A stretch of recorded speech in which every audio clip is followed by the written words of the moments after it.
Olá pessoal, bem-vindos ao canal Eloja Variedades de Tudo Um Pouco.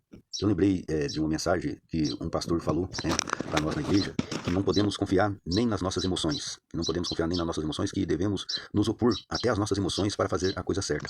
Aí eu estava vendo esse desenho no Kawaii, esse desenho bacana, mostrando o fim dos tempos, a vinda do verdadeiro Messias, né? Em um trono vindo nas nuvens e levando os escolhidos dele, e o resto do exército tacando bomba, mas as bombas não faziam nada com ele, passava direto, não acontecia nada, e o bicho pegando, né? É claro que ali seriam os que fazem oposições a ele, né? Que não aceita ele de jeito nenhum. E aí ele leva os dele, tem ali o arrebatamento, o pessoal desaparecendo e só as almas subindo rumo ao trono dele, né? E as roupas caindo sem as pessoas. E o restante, Jesus Cristo destruindo tudo, acabando tudo, arrebentando com tudo, entendeu? E aí eu lembrei o porquê que a gente tem que se opor até as nossas emoções, que esse ensinamento do pastor está certo. E que, às vezes, as pessoas não são só defeitos, entendeu? Porque o mesmo pastor que defendeu isso, que eu gostei bastante dessa super dica, também fala algumas coisas sem sentido. É porque a gente vive num sistema que às vezes tem chumício que é pago, às vezes o pastor é forçado a falar algo que não quer falar. Então, assim, o mundo não é perfeito. Mas, como as pessoas não são só defeitos, as pessoas também têm boas qualidades, elas acabam dando algumas dicas muito importantes. E aí eu lembrei a respeito dessa super dica, que a gente tem que se opor até as nossas emoções para fazer a coisa certa, porque é verdade, é verdade. Vocês já repararam a respeito do negacionismo na internet, aquela visão deprimente que espera que todo mundo vê o mundo como se já tivesse acabado, sem fé, sem esperança alguma? Vocês já perceberam essa psicologia negativa, deprimente, depreciativa, de não ver nada com bons olhos? Vocês já perceberam isso? Isso existe porque a pessoa pode estar sob forte tormento, forte depressão, muitos traumas na vida e não consegue mais ver o mundo com bons olhos. Isso acontece. E também a pessoa pode estar sendo torturada em vida. E também faz a pessoa não ver o mundo com bons olhos, mesmo estando tudo bonito, não vê nada demais no mundo mais, entendeu? Eu já percebi isso porque eu já senti a minha alma, o meu espírito torturado, para mim não conseguir sentir esperança. Eu tive que me manter firme na fé, na positividade, mesmo sentindo o meu espírito sendo torturado para ver tudo negativo, de forma negativa, negativado, entendeu? E eu tive que na fé superar essa dor, essa tortura, para ir saindo dessa tortura, indo mais para o lado positivo da força, para poder passar boas mensagens importantes de vivência e sobrevivência. Então, quem está ainda nesse processo de tortura, para ver tudo com maus olhos, para sentir dor e sofrimento na alma, no espírito, né? Alma e espírito é a mesma coisa, viu, gente? É que tem interpretação das Bíblias que o nome é diferente, mas é a mesma coisa. Alma e espírito é a mesma coisa. A nossa alma, o nosso espírito é a nossa consciência, é a nossa segunda chance. Quando o corpo perece, o que sobra é a nossa consciência, o nosso espírito. Que sobe e vai para o reino dos céus, entendeu? A nossa vida eterna em um corpo de glória indestrutível, invencível, entendeu? Insuperável. Que é ali que você vê aí nessa imagem, indo para o reino dos céus, entendeu? Então, quando a gente está aqui na Terra, em carne e osso, a nossa carne, pelo pecado da carne, né, pelas falhas, a gente é mais vulnerável até às sensações ruins, até às negatividades da vida, a gente é mais vulnerável. Agora, estando fora do corpo, quando o corpo perecer, a gente já é invencível, invencíveis, entendeu? Então, é isso que é importante. O nosso corpício, tadinho, às vezes fica com medo, porque o nosso corpício também tem emoções, viu? Não gosta de mensagem ruim. O nosso corpício fica com medo dessas palavras que a gente fala. Ele fica pensando, ué, vai me abandonar. Até o nosso coraçãozinho, ele, por ser nosso fiel parceiro, né? Nosso coraçãozinho fiel, parceiro, forte, ainda mais que Jesus Cristo nos fortalece, né? Nosso coraçãozinho também fica ali temeroso, pensando, vai me abandonar, eu vou deixar de existir, eu vou perder a minha importância, né? Eu sei que para a medicina é apenas uma bomba que bombeia o sangue, mas o nosso corpo tem emoção, né? Nosso corpo tem emoção, é um universo, o nosso corpo em carne e osso é um universo inteiro cheio de vida.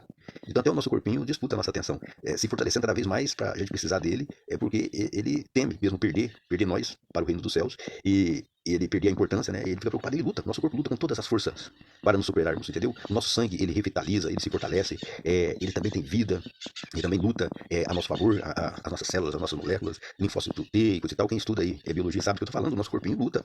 E quando falamos desse ensinamento, o nosso corpinho também fica ali preocupado quando que vamos deixar ele, e ele também fica com aquela tensão, quando que vai acontecer esse grande momento, entendeu? O nosso cérebro natural também é temeroso com isso, quando que vai acontecer esse momento, como que vai ser essa passagem, entendeu? Mas aqui Jesus sabe o que é melhor para nós, ele sabe como fazer essa passagem, com sabedoria ele sabe fazer isso, e é por isso que essa dúvida é importante também para o nosso corpinho continuar lutando, né? É importante essa dúvida, para ver que momento que o espírito vai vencer a carne, entendeu? Vai conseguir mesmo se desprender da carne e ir para o reino dos céus. Porque é uma luta mesmo de vida e vida em abundância. E Jesus sabe o momento de a gente deixar de ser matéria carnal e se tornar uma matéria em espírito eternizado, né? Então, ele sabe o momento. Eu falo isso que o meu destino a Deus pertence. Eu não sei quanto vai ser o dia exato da minha passagem dessa vida para outra, isso eu não sei. Essa dúvida é importante. Esse negócio de saber o dia certo, esse negócio de adivinhação, não é algo que nós seres humanos sabemos, né? De verdade, quando vai ser esse grande momento. Então, é importante mesmo a gente se opor até às nossas emoções, que sempre puxa para o negativismo, para a descrença, para a falta de esperança e fé, ao ponto de não conseguir ver beleza em mais nada. Beleza em mais nada. Você pode ver o mundo lindo e não achar ele tão lindo assim, entendeu? Isso é uma depressão profunda. E por que isso acontece? Quando você não se fortalece no positivismo, você vai ficando no negativismo tão forte que você não vê mais nada com bons olhos. Isso envenena a alma, deixa a alma deprimida, sem esperança e fé. É uma alma depreciativa, deprimente, e não sente mais nada por nada nem por ninguém, que não tem amor por mais nada nem por ninguém, que tem falta de esperança total. Total. Decepção total. Isso é uma depressão profunda. E para se opor a essa depressão profunda, você tem que partir para o lado positivo da fé, crendo nesses ensinamentos do fundo do coração, da alma, para a alma vivificar, se fortalecer, para ir para a glória do Pai Eterno. É preciso ter fé em Jesus Cristo de verdade para superar essa autodestruição. Autodestruição, que é o que acontece com a pessoa quando ela perde a esperança e fé. Ao ponto dela se tornar negacionista, sem esperança, deprimente, até sem perceber.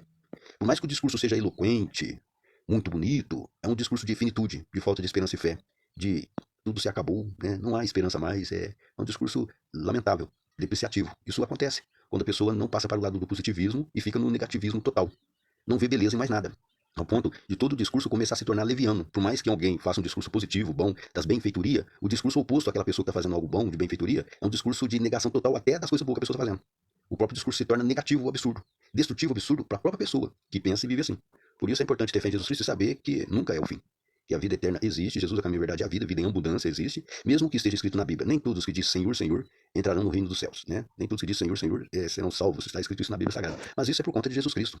Essa autoridade a Deus pertence. Nenhum de nós aqui na Terra temos autoridade em dizer e em afirmar quem vai merecer ou não a salvação. Isso a Deus pertence, essa responsabilidade é só de Deus. Quem que merece ou não a salvação. É só dele.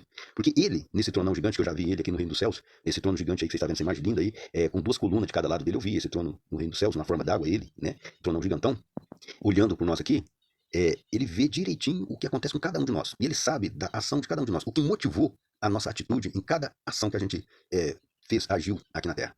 Então, se a gente atentou contra a vida do próximo, ele sabe o motivo que motivou isso, se teve necessidade disso ou não. Ele sabe se a pessoa que fez isso foi provocada a essa reação ou não, ou por quem, né?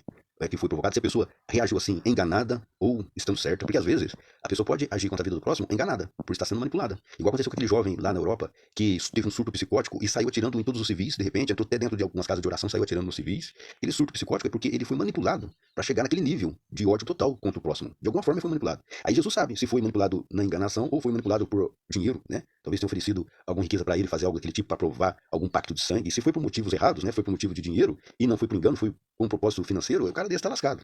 Jesus sabe. Agora, se o propósito ali foi porque foi enganado, ficou com mania de perseguição, aí Jesus sabe que é apenas um inocente manipulado, usado, entendeu? Então Jesus sabe quem é inocente e quem não é de verdade, entendeu? Então é por isso que, para poder passar para o lado positivo, a gente tem que se opor até os nossos sentimentos ruins, tem que se opor. Porque às vezes temos que passar para o lado positivo até sob tortura. Tortura da alma, uma tortura forte, barra pesada. Eu lembrei de uma vez, eu aqui deitado na cama, lutando para poder dormir, para me recuperar, para trabalhar no dia seguinte, uma mulher veio me proteger, me defender, e de repente começaram a atacar ela, torturar ela, falou: ah, esse mundo é um inferno mesmo. E foi, né? Então, é pra você ver. Isso acontece.